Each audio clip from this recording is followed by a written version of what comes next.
असौवावलोको गौतमाग्नि तस्य आदित्येव समित रश्मयो धूम अहर अर्चिष चंद्रमा अंगारा नक्षत्राणि विस्फुलिंगाः। ये पंचाग्नि विद्यावारम होता है। इसके ऊपर ब्रह्मसूत्र में तो 6 अधिकरणों में विचार किया, 27 सूत्रों में विचार है। तीसरे अध्याय प्रथम पाद का पहला सूत्र से लेकर लगातार 27 सूत्र तक है। 1 से 7 तक तदंत प्रतिपत्ति अधिकरण, 8 से 11 तक कृत अत्ययाधिकरण, 12 से 21 अनिष्टादि कार्याधिकरण, 22वां संभाव्याधिकरण, 23 में नातिचिराधिकरण और 24 से 27 तक अन्य अधिष्ठित अधिकरण। इस प्रकार 6 अधिकरणों में विचार किया। सबसे पहला अधिकरण जो विचार किया है वो इसी मंत्र में विद्यमान जो शब्दों को लेकर के है। आज आएगा ना श्रद्धा, इस खंड में अगले मंत्र में आएगा श्रद्धा क्या होती उन्होंने दी, श्रद्धाम जुहोती। श्रद्धा का अर्थ क्या हो सकता है, इस पर विचार किया। और श्रद्धा का अर्थ किया जल परख लेना, और जल से भी तात्पर्य यजमान के अंदर कृत कर्म संकल्प रूपा। तो उसके बाद आता है स्वर्ग से नीचे उतरता हुआ जीव जिन जिन स्थानों में होकर आ रहा है, क्या वहां पर उसे कुछ भोग प्राप्त होता है कि नहीं होता। कहते हाँ होता है, वहां पर भी किंचित किंचित भोग रहता है, ज्यादा नहीं। और तीसरे में आया, कहते भाई वहां पर क्या उन्हें आसक्ति आदि नहीं होगा, तब कहते नहीं होगा। स्वर्ग दर्शन इत्यादियों में भोग समाप्त हो जाने के नाते श्रौत स्मार्ता अतिरिक्त कर्मियों के लिए देवयान पितृयान में से कोई भी मार्ग की प्राप्ति नहीं हो सकती। स्वर्ग का दर्शन तक नहीं होगा जो पाप कर्म करने वाले हैं उन लोगों की। इत्यादि निर्णय अनिष्टादि कार्याधिकरण में दिया। संभाव्य अधिकरण में स्वर्ग से उतरता हुआ आकाश आदि भाव को युक्त होकर क्या यह जीव तद्भावापन हो जाएगा, तत्स्वरूपापन हो जाएगा क्या, सिद्धांत वहां पर बताया कि नहीं हो सकता। यदि वो तद्भाव हो जाएगा तो उसी में आसक्ति हो जाएगी उसको, फिर आगे उसकी यात्रा बंद हो जाएगी। पंचम्याम आओ तो पुरुषवचसो ये बात बन नहीं पाएगा।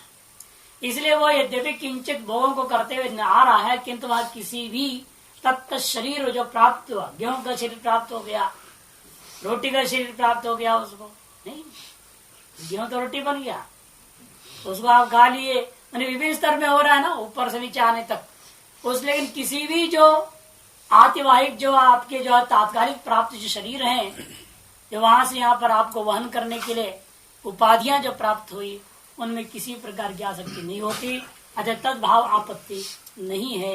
ये बात वहां पर सिद्ध किया। और गेहूं आदि बहुत समय तक रहता है क्या, कहते वो गेहूं ही नहीं टिकेगा तो कहां से उसमें ज्यादा समय तक रहेगा। वो कितने वर्ष तक गेहूं को आप बचा के रखो, 4 साल 5 साल मुश्किल से बचा सकोगे। उसके बाद सड़ना ही है, वो तो अपने आप उसका अवयव ढीला पड़ जाए, खत्म हो जाएगा। इसलिए बहुत लंबे समय तक इन उपाधियों में रहेगा, ऐसा यदि पूर्व पक्ष आशंका करता है तो खंडन किया अन्नाचराधिकरणम बहुत लंबे समय तक नहीं रहता, जल्द ही वो वहां से अगले में चला जाता है। और अंत में कहा कि अवरोहतम न व्रीह्यादि नाम सुखभाजिनो भवंती। अवरोह करने वालों में वो जब व्रीहि भाव को प्राप्त या किसी भाव को प्राप्त होता है कि वहां सुख भी मिलता है कि नहीं मिलता है, केवल दुख ही अनुभव करता है। वहां पूर्व पक्ष सुख कुछ नहीं होता, वहां पर कहते नहीं होता है, वहां भी सुख दुख अनुभव करता है। लेकिन अन्य जीवों से अधिष्ठित भी है। तत्त अभिमानी देवताओं के साथ साथ वहां यह आता हुआ जीव भी अधिष्ठित रहता है। अतएव इसको जो स्वतंत्रता वहां सुख भोग में नहीं हो सकता, परतंत्रता है। अतएव जो है किंचित मात्र ही भोग मानना चाहिए, अधिक नहीं, इत्यादि वहां 6 अधिकरणों में निर्णय जो दिया उसको यहाँ भाष्यकार संकेत में जगह जगह पर बोलेंगे। असवावलोको हे गौतमा अग्नि, पहला अग्नि दृष्टि आपको किसमें करनी है? यह जो दिवलोक में करना है, वह यह जो प्रसिद्ध असो एव, वाव मने एवार्थ में है।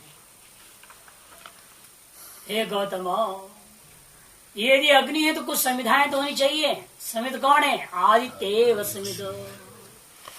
यदि आदित्य भी समित को आपने जला दिया है तो उसे धुआं तो निकलेगा। तो रश्मियो धूमो, रश्मि में धूम दृष्टि, आदित्य में समित दृष्टि, द्युलोक में अग्नि दृष्टि। अहर अर्च ही, और जो दिन होता है वो अर्ची के समान समझो, लो निकल रहे हैं जैसे।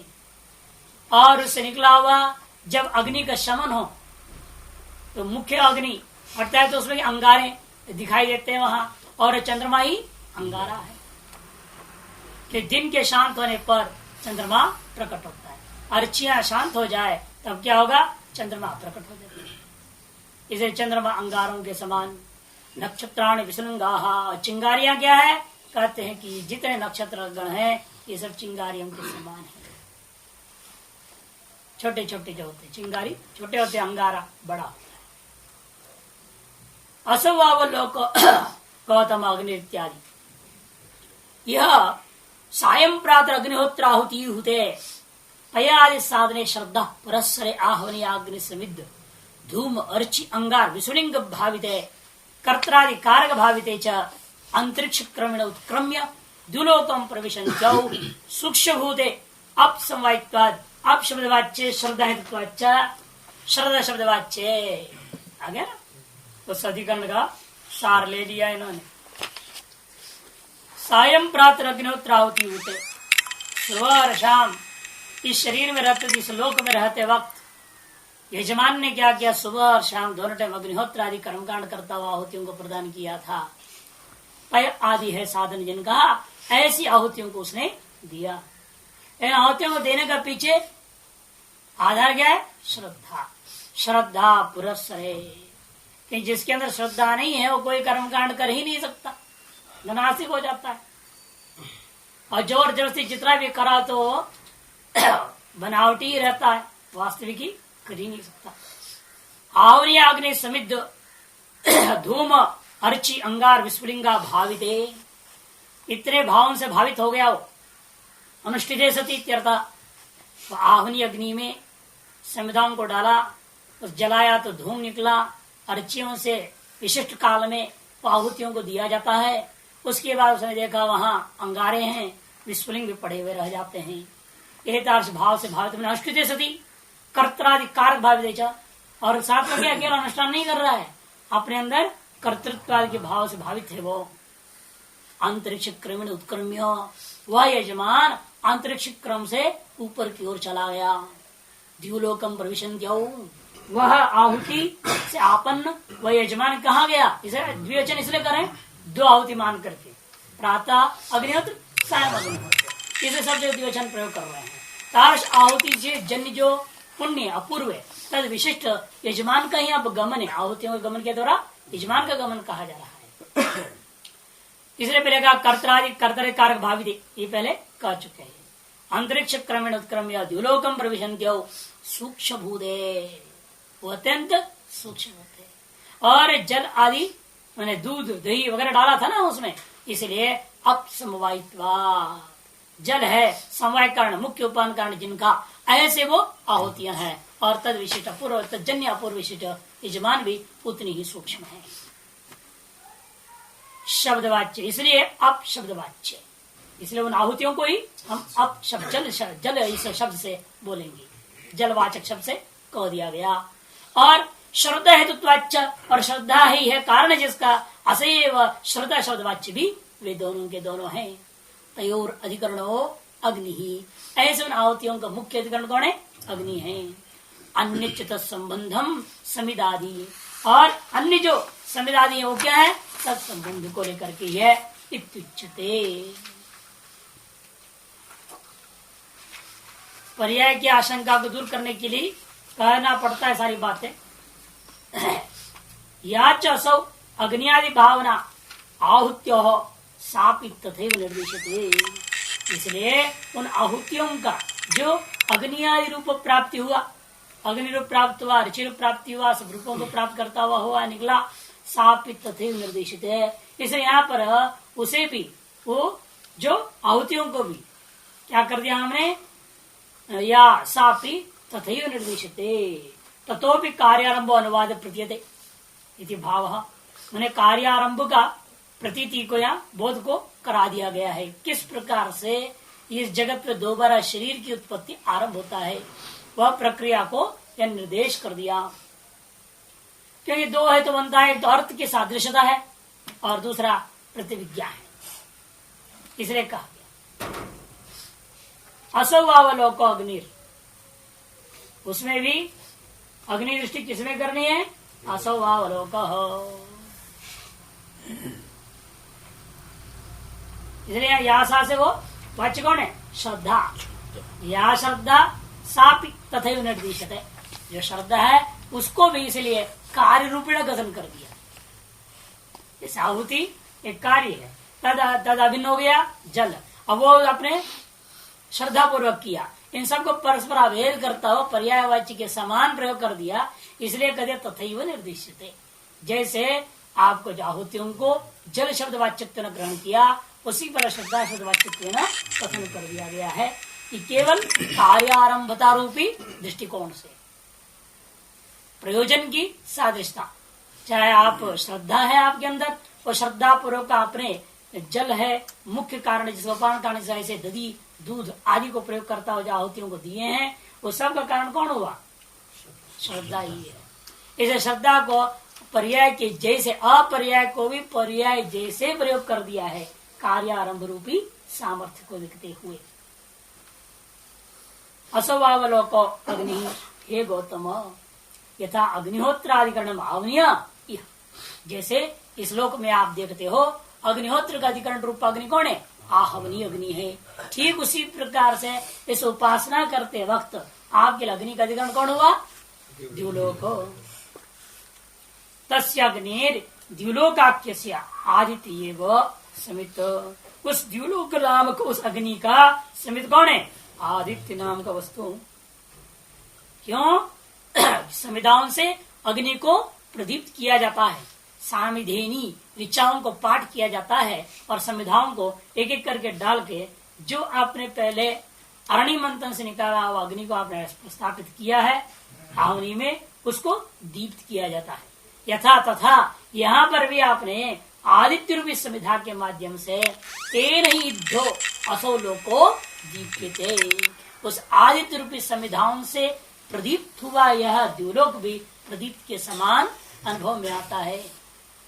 अतः समिंधनात् समित आदित्य सम्यक प्रकार से द्युलोक को प्रकाशित कर रहा है, दीप्त कर रहा है, अतएव उस आदित्य में समित की दृष्टि करनी चाहिए। रश्मयो धूम तदुत्थानात्, रश्मियों में धूम दृष्टि, क्यों, तदुत्थानात्, फिर आदित्य से ही रश्मियां निकलते हैं, संविधाओं से ही धूम निकलता है। समिधो ही धूम उत्तिष्ठति, इस संविधा से धुआं उत्पन्न होते हैं। आहार अर्चि ही प्रकाश सामान्य, ये दिन करके हम अनुभव करते हैं, वही उसी में अर्ची का दृष्टि करना। क्यों, क्योंकि प्रकाश के सामान्यता है, अर्चियां भी प्रकाश हैं, के प्रकाशमान है, उसी प्रकार से भी प्रकाशमान है। आदित्य कार्य तो अच्छा है, एक और हेतु दिया, आदित्य का कार्य ही दिन है, अग्नि का कार्य अर्चियां है। चंद्रमा अंगारा, चंद्रमा में अंगारों की दृष्टि करना है। क्यों, क्योंकि आप प्रशम अभिव्यक्त है, क्योंकि दिन रूपी अर्चियों का प्रशमन होने पर अंगारे अर्चियां जैसे प्रशांत हो जाते हैं तो अंगारे दिखाई देते हैं, उसी प्रकार से दिन का छिपने पर चंद्रमा का अनुभूति होता है।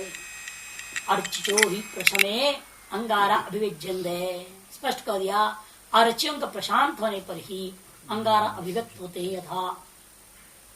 इस दिन का प्रशांत होने पर, दिन का डूबने पर क्या होता है, चंद्रमा का अनुभव है।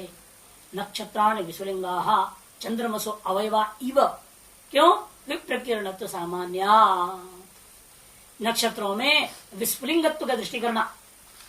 क्यों, ये सब कैसे है नक्षत्र, चंद्रमा के अवयवों के समान है। जैसे अंगारों का अवयव होता है विस्फुलिंग, उसी प्रकार से चंद्रमा के अवयव के सदृश है। क्यों सादृश्यता आ गया, किस प्रकार सादृश्यता ले रहे हो, जबरदस्ती सादृश्य बना दिया आपने, कहते नहीं, जैसे यहाँ पर विस्फुलिंग बिखरे हुए होते हैं वैसे नक्षत्र मंडल भी चंद्रमा के चारों तरफ बिखरे हुए हैं। विप्रकीर्णत्व सामान्य, तस्मिन् नगरौ देवाः श्रद्धां जुह्वति तस्या आहुते सोमो राजा संभवति। तस्मिन् अग्नौ, वह यह जो द्युलोक रूपी अग्नि में यहाँ आहुति क्या दोगे, कदे श्रद्धाम जुह्वति, श्रद्धा का आहुति होता है। तो श्रद्धावाची जलवाची जो यहाँ आहुति, जो आपका ये अपना अपूर्व कर्म है, जो अग्निहोत्र जनी, जो अग्निहोत्रादि कर्म जनी, जो अपूर्व। कौन देवा से कौन किसको लेना है, देवताओं ने आहुति दे दिया।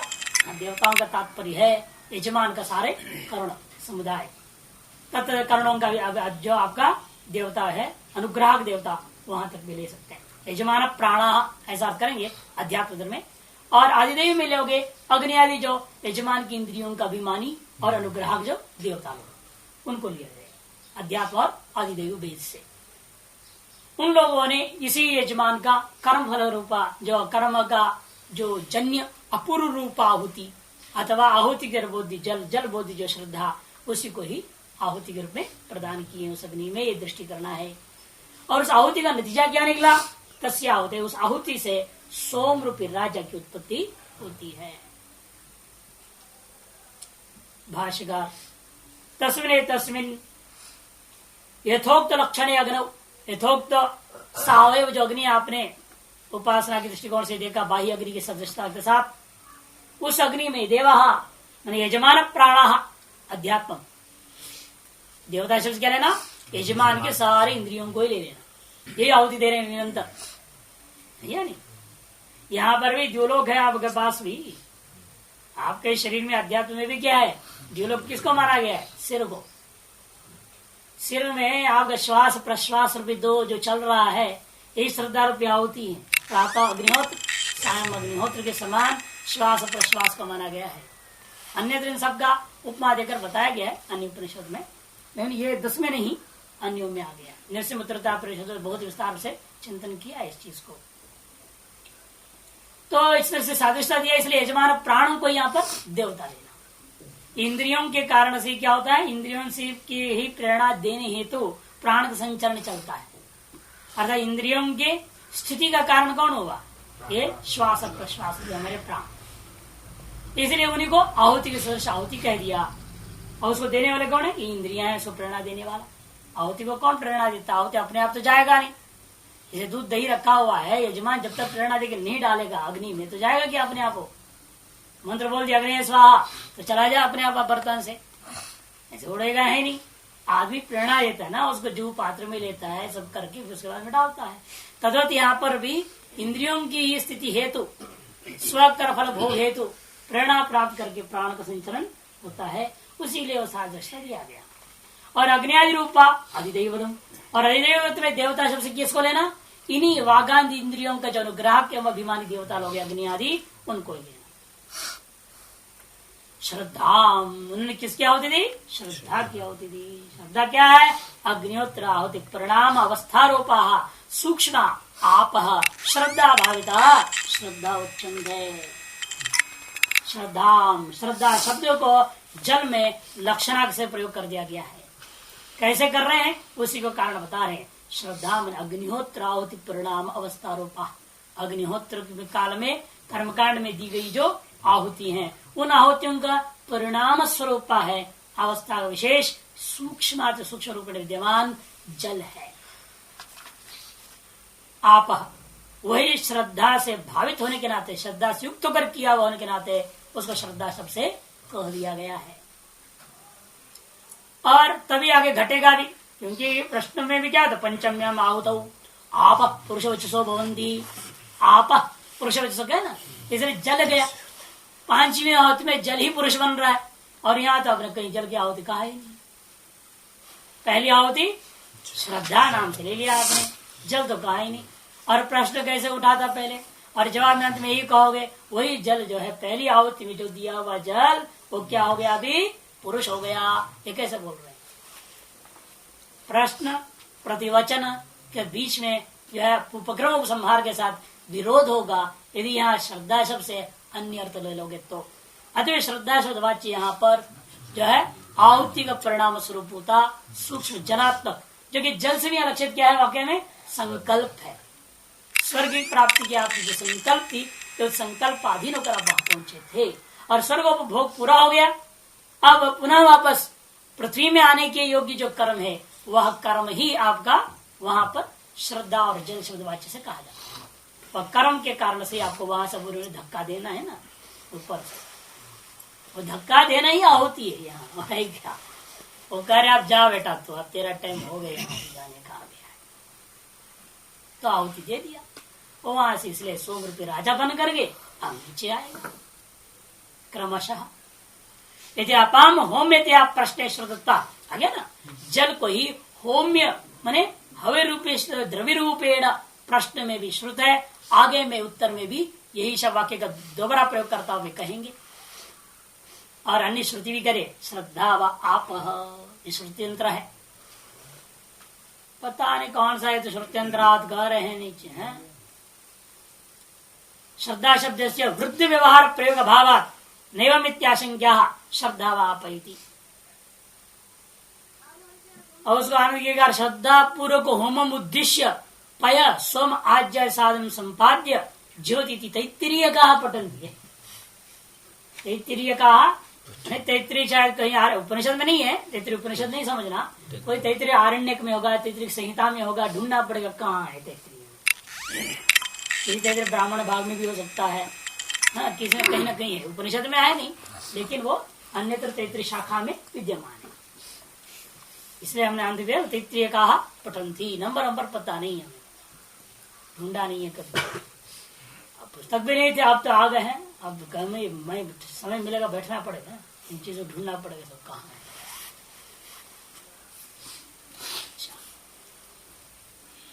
तो श्रद्धा उसी का व्याख्या है, श्रद्धा एव आरभ्य प्रणीय प्रचलंती विज्ञायते।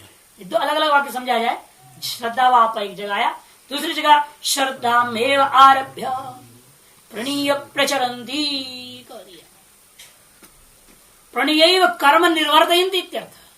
प्रणीय प्रचलन्ति माने प्रणीय कर्म निर्वर्तयन्ति, ऐसा जोड़ना पड़ता है। इसका ना श्रद्धा पूर्वकम होमम उद्देश्य, इसका अर्थ क्या है, श्रद्धा पूर्वक होम को उद्देश्य करके पय सोम आज्यादि साधनम श्रद्धामेव आरभ्य माने संपाद्य, आनंद में बोल रहा हूँ उस शब्दों का अर्थ कर रहे हैं। श्रद्धा पूर्वक होम को उद्देश्य करके आपने क्या किया, पय सोम आज्यादि साधन रूपा श्रद्धा को आरभ्य में संपाद्य। प्रणीय प्रचलंती का इन्होंने शॉर्टकट मार दिया ज्योति, वहां से समझना संपाद्य अपह प्रणीय जोड़ लेना, अपह प्रणीय कर्म जो निर्वर्तयति ज्योति इति प्रचलन्ति इत्यर्थः। इति प्रकार से अन्यत्र श्रुतियों में कहा गया है। ताम श्रद्धाम अभ्रूपाम ज्योति, इसे तादृश श्रद्धा रूपी जल को ही एक तरह से उन्होंने आहुति दिया है, समझाओ। तस्य आहुते है सोमो राजा अपाम श्रद्धा शब्द वाच्यानाम द्युलोकाग्रहुतानाम परिणाम सोमो राजा संभवती। उस आहुति का परिणाम रूपेण सोमात्मक राजा संभवती। तस्या करते हुए आहुते है सोमो राजा। सोमो राजा क्या है, कहते अपाम श्रद्धा शब्द वाच्यानाम द्युलोकाग्रहुतानाम परिणाम। श्रद्धा शब्द वाच्य भूता द्युलोक रूपी अग्नि में जो आहुति दिया गया था, उन हुतों का ही परिणाम स्वरूप होता यह सोमात्मक राजा संभवती। कहते ये कैसा हो सकता है, कहते आपको जो है पूरा मधु ब्राह्मण में ले जाएंगे, हाँ बृहदारण्यक उपनिषद में जैसे आपने देखा यहाँ दिया आहुतियों ने क्या किया, ऋग्वेद के संबंधी कर्म उस आदित्य लोक में चला गया और जो पूर्व दिशा में अरुण रंग से उत्पन्न होकर के वह रस स्थापित हो गया। कहा कि नहीं वहां पर ऋग्वेद रूपी मधु का सारभूता कर्म फलभूता रस लिया, उसे ऋग्वेद ही पुष्प था, कर्म ही वहां आपने जो अनुष्ठान किया वही मधुकर थे, इत्यादि इत्यादि उपमाओं के द्वारा समझाया गया है। उसको यहाँ दृष्टांत ले था ऋग्वेदादि पुष्प रसा ऋगादि मधुकरो अपनीता आदित्ये यश आदि कार्यम रोहितादि रूप लक्षणम आरभन्ति तथा इमाः। जिस प्रकार से वहां का ऋग्वेद रूपी पुष्प में विद्यमान रसों को ऋगादि मधुकरों ने मंत्र रूपा जो कर्मकांड का में संवेद मंत्रादि रूपा मधुकरों ने वहां से चयन किया, उपनीता मधुकर उपनीता मधुकरोपनीता संत ते आदित्य यशादि कार्यम रोहितादि रूप लक्षणम, उनको क्या क्या उनको रसा कहा गए, ते रसा आदित्य में पहुंचे और यश आदि रूपा कार्य रूपेण दिख रहा है, लेकिन कार्य किस रूप से दिख रहा है, रोहितादि रूप लक्षणम आरभन्ते। ऐसे जिस प्रकार से नेत्र कल्पना पूर्वक कथन किया उसी प्रकार यहाँ पर भी समझिए। तथा इमा अग्निहोत्र आहुति समवायिन्य सूक्ष्म श्रद्धा शब्दवाचा आप, उसे यहाँ पर भी अग्निहोत्र का आहुति में समवायी बन के विद्यमान जो पय सोम आज्य इत्यादि जो थे वो सब क्या हो गए, अभी जल करके सूक्ष्म रूप को प्राप्त कर गए। श्रद्धा शब्दवाच्य वह जल से भी कहा जाता है। द्युलोकम अनुप्रविश्य वे क्या किए हैं, द्युलोक में प्रवेश कर गए। चांद्रम कार्यम आरभन्ते फल रूपम अग्निहोत्राहुत्यो, फल रूप अग्निहोत्र आहुति का कार्यभूता चांद्रम ने सोमो राजात्मकम कार्यम आरभन्ते। चांद्रम से आता चंद्राभिमानी देवता जो सोम, जिसका प्रकार है सोमो राजा संभवती, वह सोम रूपा जो चांद्र वस्तु उत्पन्न हो गया। यजमानाश्च तब करता रहा आहुति मया आ गया, वो आहुति के को उन्होंने डाला का मतलब क्या, वो कौन थे, वो आहुति यजमानी है, यहाँ पर यजमान को ही उन्होंने डाल दिया स्वाहा करके, इसलिए कहते यजमानाश्च तत्कर्ता तत्मने वो अग्निहोत्र की आहुतियों के जो आवन करने वाले जो यजमान है वही क्या है, आहुति मया, उस आहुति का अभिमान करते हुए तद रूपापन हो गए। कैसे, उस आहुति जन अपूर्व से विशिष्ट होने के नाते यजमान ही उसको आहुति शब्द कह दिया गया। आहुति भावना भाविता आहुति रूपेण कर्मण आकृष्टा श्रद्धा संवायिनो द्युलोकम अनुप्रविश्य स्वभूता भवन्ते यजमाना एव भवन्ति। आहुति की भावनाओं से वे भावित हैं, अतएव आहुति रूपी कर्म के द्वारा वे अत्यंत आकृष्ट है, माने एकदम उसके प्रति आकर्षित होकर के विद्यमान है। तत् भाव इतना आपन हो चुका है उसके अभिमान पूर्वक मैं एतादृश कर्म कांड का कर्मी हूँ, ये भावना बनी हुई उनके अंदर। उसी के कारण से श्रद्धा और जल समवायी होकर के वो द्युलोक में प्रवेश कर गए और वह स्वम भूता भूंति स्वम भाव को प्राप्त करते हैं। तदर्थम ही तैर अग्निहोत्रम हुतम, ऐसे कैसे हो जाते हैं, क्योंकि वह स्वर्ग को प्राप्ति करने के लिए उन्होंने अग्निहोत्र किया, निष्काम भाव से थोड़ी किया है। इसे जान के बोलते वाचकार ने यहाँ कि निष्काम भाव से करेंगे तो जाएगा ही नहीं, और जा रहे हैं आपने कह दिया सकल यजमान जाएंगे क्या, कहते नहीं, जिन लोगों ने उसे प्राप्त करने के लिए किया है अग्निहोत्र को वही लोग वहां पर जाएंगे। तदर्थम एव ही तही मन यजमान ही स्वर्गादि प्राप्त्यर्थम द्युलोक प्राप्त्यर्थम तदर्थम ने द्युलोक प्राप्त्यर्थम एव ही तही यजमान ही अग्निहोत्रम उत्तम। अत्र तो आहुति परिणाम एव पंचाग्नि संबंध क्रमेण प्राधान्येन विवक्षितः उपासनार्थम न यजमानानां गति, यह यजमान की गति का वर्णन करना नहीं जा रहे हैं, हमें इतना ही दिखाना है यजमान का पुनर्जन्म कैसे होता है और वो लोग भरता कैसे नहीं है, ये हमें समझाने से तात्पर्य है। ये नहीं कि उसे गति का वर्णन करने में तात्पर्य, गति का वर्णन तो पूर्व में हो चुका है, उत्तरायण मार्ग सबका चिंतन हो चुका है। इसलिए आहुति का परिणाम एवं पंचाग्नि संबंध रूपेण पंचाग्नि संबंध क्रम से आहुति का ही परिणाम स्वरूप यहाँ पर प्राधान्य रूपेण विवक्षित है उपासना का विधि के लिए। यजमान का गति कथन करना इष्ट नहीं है। तांतु अविदुषाम धूमादि क्रमेण उत्तरोत्तर वक्षति, और वो गति तो अविद्वान का धूमादि क्रम से विद्वान का पूर्व में हो चुका है, उत्तरायण मार्ग से अर्चनादि क्रमेण बोल चुके हैं। तो पूर्वत्र और उत्तरत्र वक्षति अविद्वान का, विदुषाम च उत्तरम विद्याकृताम, और विद्वानों के लिए उत्तरायण मार्ग होता है। उत्तरायण माने उत्तरायण मार्ग की प्राप्ति, उत्तराम गति, हाँ उत्तरा गति की जो है ना विद्याकृताम विदुषाम एवं विद्याकृत विद्वानों के प्रति प्राप्त होने वाले उत्तरायण मार्ग का पूर्व में वर्णन हो चुका है। इसलिए हमें गति का वर्णन करना यहाँ इष्ट नहीं है। यहाँ उपासना का विधि मुख्य है। उपासना का विधि मुख्य होने के नाते यहाँ पर आहुति का परिणाम जो कथन किया जा रहा है उसको लेकर आप गति पर उसको न घटावे। विधि होम पर्यायार्थम आहा, दूसरे होम का जो क्रम, पर्याय क्रम का कथन करने के लिए आरंभ करते हैं। पर्जन्यो वाव गौतमाग्नि तस्य वायुरेव समित अभ्रम धूम विद्युद्धर्चिर अशनिरंगारा ह्रादनयो विस्फुलिंगाः तस्मिन्नग्नो देवा स्वं राजानं जुह्वति तस्याहुते वर्षदं संभवति। अब यजमान वहां पर जो सोम रूपी राजा होकर के स्वकर्म फल जितना भोग करना है कर लिया। तत्पश्चात उन्हीं देवताओं ने क्या किया, उसको पुनः डाल दिया किस अग्नि में, पर्जन्य रूपी अग्नि में। अबे जब बादल में अग्नि दृष्टि कर, हे गौतम पर्जन्य एव अग्नि, इस अग्नि का संविधा कौन है, वायुरेव समित, क्योंकि यहाँ पर वायु के द्वारा ही पर्जन्य रूपी अग्नि समित होता है। इधर से उधर ले जा रहा है, सबको प्रकाशित करा दे रहा है, सबको बोध करा देता है हाँ भाई बादल आ गया। आप देखते हैं आकाश में, कौन लाया बादल को आपके ऊपर आकाश पर, कहते आपको कहना पड़ेगा वायु के कारण से आ गया।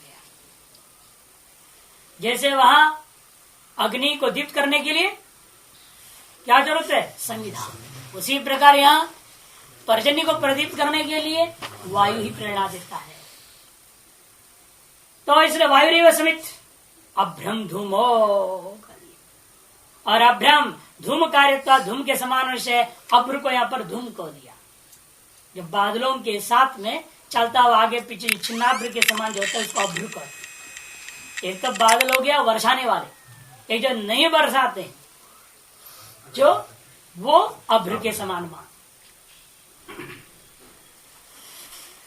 और वो अभ्रम धूमो, और जो उसके अभ्र का आपस में टकराने से जो बिजली चमकता है वही अर्चिया है।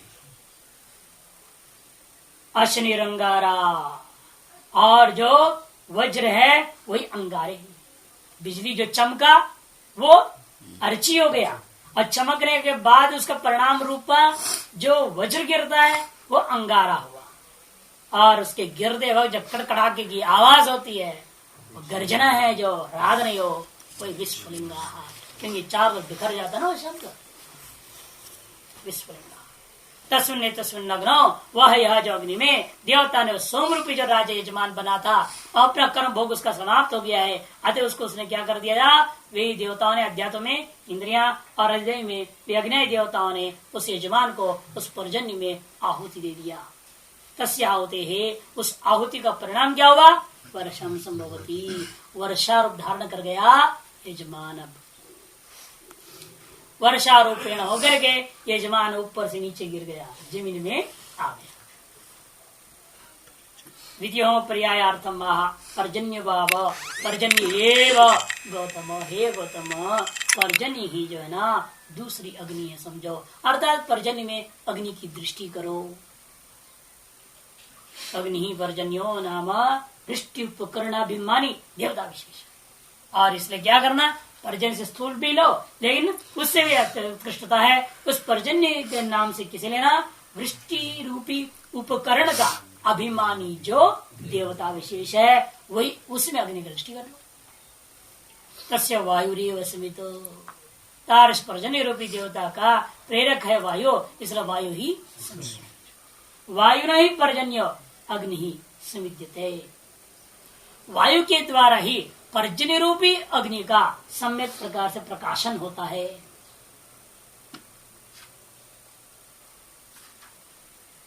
इसलिए तृतीय खंड पर्याय शब्द करते भाष्यकर में जो पर्याय शब्द था वही क्रम तृतीय खंड। चतुर्थ प्रश्न क्या पंचम का नहीं पर अभी वो पंचम प्रश्न का ही जवाब चल रहा है। अभी पांचों बताएंगे ना, पुरुष बच्चा सो भवंती, पंचम प्रश्न अंतिम था। वो पांचों होते थे, पुरुष जब तक बनेगा नहीं तब तक पंचम प्रश्न का जवाब चल रहा है। ये प्रश्न पंचम प्रश्न का ही जवाब, पूरी आहुतियां हो जाएगा और गर्भ में बच्चा हो गया तब जाकर कहेंगे अब जो पुरुष वचन वाला हो गया है। तो पांचवा प्रश्न जवाब पूरा हो गया। इसके माध्यम से अन्य प्रश्न कैसे जवाब निकला अंत में बोलेंगे। यहाँ जो द्वितीय होम पर्यायार्थम था ना भाष्य का, वो पर्याय शब्द का अर्थ वही क्रम, द्वितीय क्रम, द्वितीय होम संबंधी द्वितीय पर्याय तस्य अर्थम निर्ज्ञातुम तमेव पर्याय आदते श्रुतिर्थ। वायु से कहना पुरोवात आदि आदि शब्द न वर्ष हेतु वायु भेद गृह्यते। वर्षा का कारणीभूत जो वायु भेद, कोई भी वायु नहीं ले लेना, जो पुरोवात आदि है ना, पूर्व दिशा से बहता हुआ जो वायु है वही मुख्य है हवा जो कि आपको वर्षा कराती है। पश्चिम दिशा से वायु बन रही, क्या हम कहते हैं अब वर्षा बंद हो जाएगा। पश्चिम की वायु जब बहने लग जाए तो ये मान्यता है कि वर्षा नहीं होगी,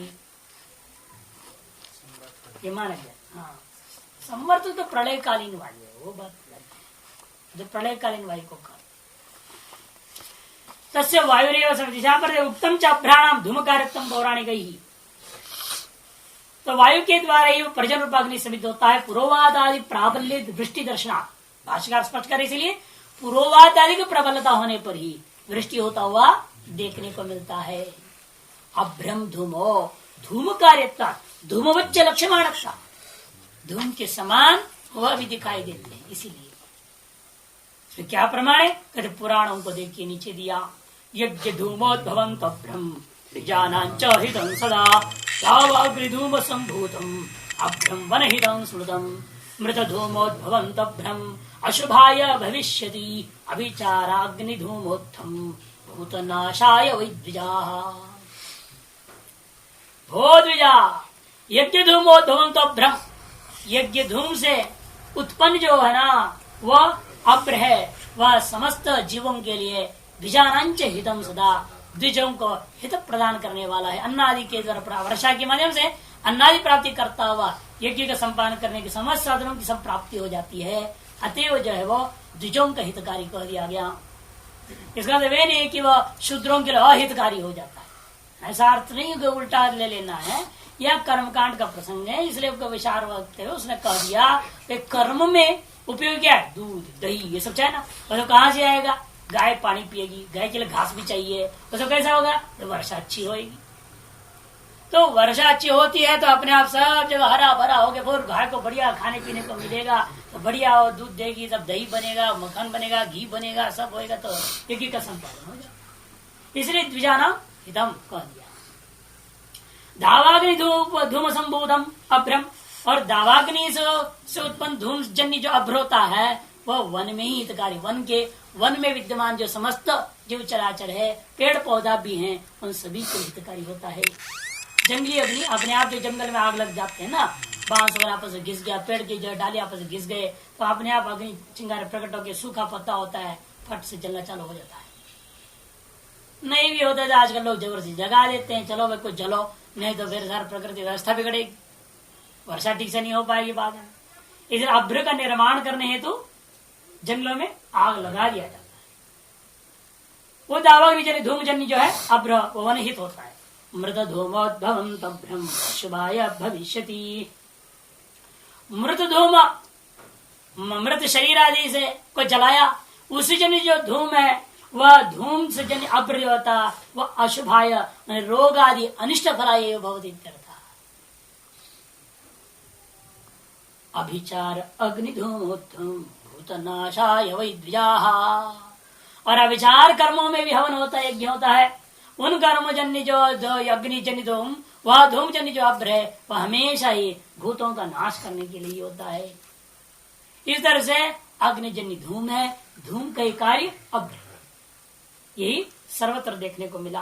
पौराणों की सब उसका अलग अलग फल बताया गया है। इसी आधार पर अभ्र में हमने कह दिया धूम का दृष्टि करना कार्य कारण भाव होने से। विद्युत दर्श ही प्रकाश सामान्य भाष्य। विद्युत में अर्ची का दृष्टि करो, क्योंकि बिजली भी चमकता है ना, ऐसे प्रकाश है वो में, अर्ची में भी प्रकाश है। प्रकाश सामान्यता को देखते विद्युत में अर्ची का दृष्टि करें। अशनि रंगारा और वज्र अत्यंत कठोर है, भयंकर कटाकारा से गिरता है वो, इसलिए उसमें अंगारे का दृष्टि करो। अंगारा भी कठिन होता है और वज्र भी कठिन होता है। काठिन्या विद्युत संबंधात्मा, ये तो काठिन्यता के कारण से भी और विद्युत के साथ कार्य कारण निमित्त नैमित्तिक भाव, कार्य कारण भाव नहीं निमित्त नैमित्तिक रूपी कार्य कारण भाव जमा है वहां पर। साक्षात उपादान उपादेय भूता कार्य कारण भाव नहीं है। राधनयो विस्फुलिंगा और राधन गर्जित शब्द मेघानाम, मेघों का द्वारा गर्जित जो शब्द है वो हराधनीय है, उनमें विस्फुलिंग दृष्टि करना। क्यों? विप्रकीर्णत्व सामान्यात, उस विप्रकीर्णता रूपी सादृश्यता है। तस्मिन् अग्नौ देवाः, पूर्वत देवा से लेना पूर्वत, अध्यात्म में प्राणादियों को लेना इंद्रियों को, और वहां पर जो है अधिदैव में अग्नि आदियों को लेना।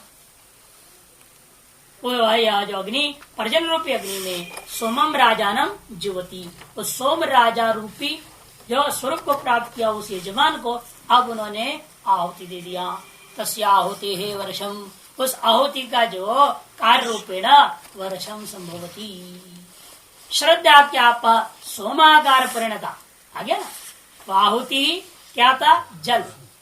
आहुति आपने दी श्रद्धा के कारण से आहुतियां ही सूक्ष्म रूप धारण किया और सूक्ष्म रूप के भाव अपन्न होकर के वह यजमान ही सोम आकार परिणाम को प्राप्त हुआ था, और वह द्वितीय पर्याय पर्जन्याग्नि प्राप्य।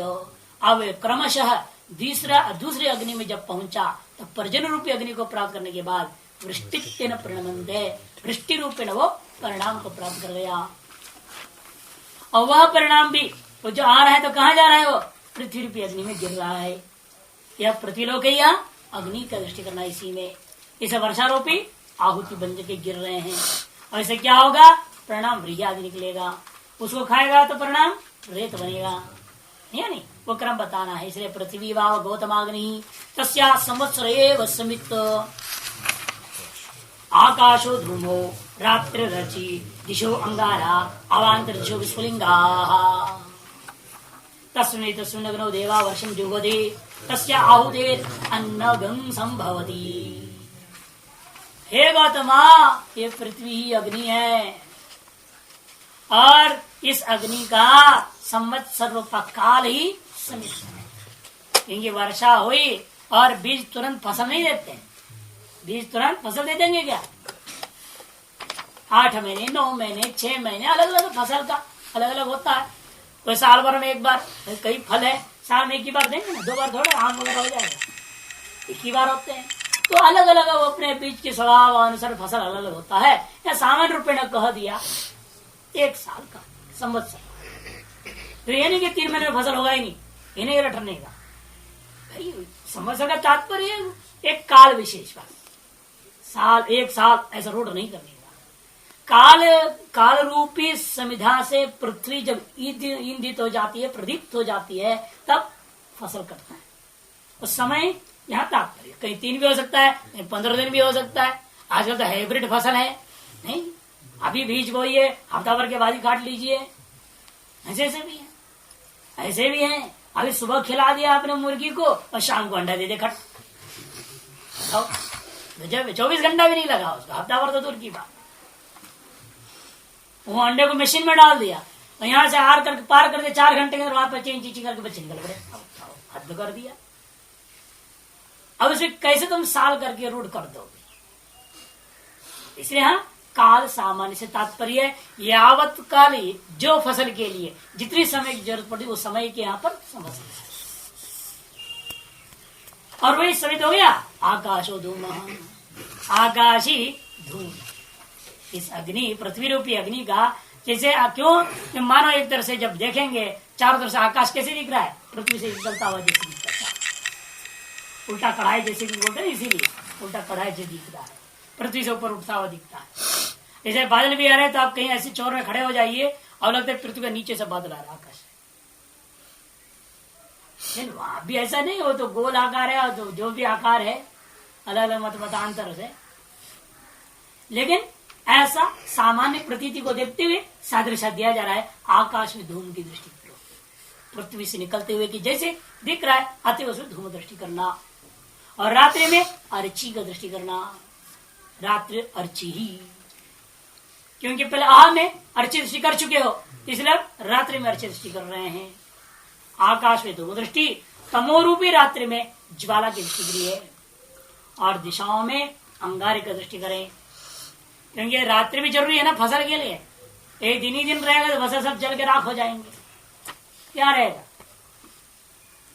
इसे रात्रि भी फसल का पोषक होता है, इसे चंद्रमा अमृत वर्षा करती है ऐसे कहा जाता है, उस अमृत को लेकर के वो पुष्ट होते हैं फसल।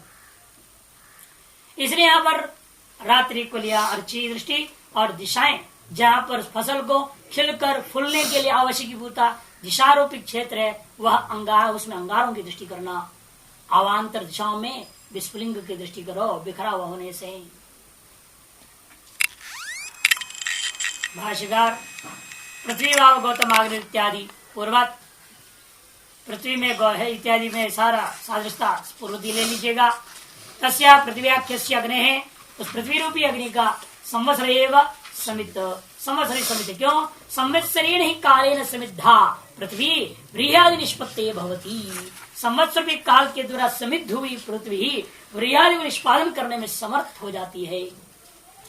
आकाश धूम पृथ्वी उत्थित आकाश दृश्यत है, माना पृथ्वी से ऊपर उठी हुई जैसे, निकलती हुई जैसे दिखाई दे रहा है आकाश, इस वजह से आकाश में धूम की दृष्टि करें। यथा अग्निर्धूम, जैसे अग्नि से निकलती हुई धूम है वैसे।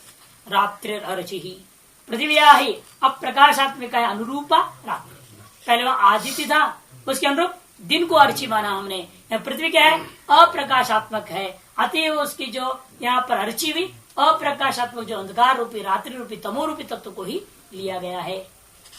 तमो रूपत्वात् अग्निरिव अनुरूपम अर्ची, जैसे अग्नि के अनुरूप अर्ची है, जैसा अग्नि वैसा अर्ची की कल्पना करनी पड़ेगी। दिशो अंगारा उपशांत तत्व सामान्य, दिशाएं अंगारे, क्यों उपशांत तत्व की सादृश्यता होने से शांत है। जैसे अर्चियां शांत हो जाते हैं तो क्या हो जाता है, आपको अंगारे दिखाई देते हैं। जब रात्रि शांत हो जाता है तो दिशाएं दिखाई देती हैं, और रात्रि में तो दिशाओं का पता नहीं चलता। बिना मीटर का पता चलेगा, दिन में तो फिर भी आप जो सूर्य को देखकर अनुमान कर ले पूर्व है पश्चिम में, लेकिन रात्रि में कैसे पता चला तो पूर्व पश्चिम कौन सा है, पता ही नहीं चलेगा। इसलिए कहते हैं जब रात्रि शांत होता है तब दिशाएं अभिव्यक्त होते हैं, अतः अंगारों की दृष्टि दिशाओं में करनी चाहिए। अवान्तर दिशा विस्फुलिंगा, और अवान्तर दिशाओं में स्फुलिंग का दृष्टि करें, क्योंकि क्षुद्रत्व सामान्य, दिशाओं के अधीन अवान्तर दिशाओं का व्यवहार होता है। ऐसा अंगारों के अधीन यथा जो चिंगारियां होते हैं उसी प्रकार से यहाँ पर भी तद अधीन होने से अवान्तर दिशाओं में विस्फुलिंग का दृष्टि करें। तस्मिन् इत्यादि समानम, तस्मिन् तस्मिन् अग्नौ देवाः वर्षम भुजति समान अर्थ है। तस्या होते अन्नम माने व्रीयवादी संभवती, व्रीयवादी रूप कार रूप को प्राप्त कर गया कौन, यजमान। ओम पूर्णमदः पूर्णमिदं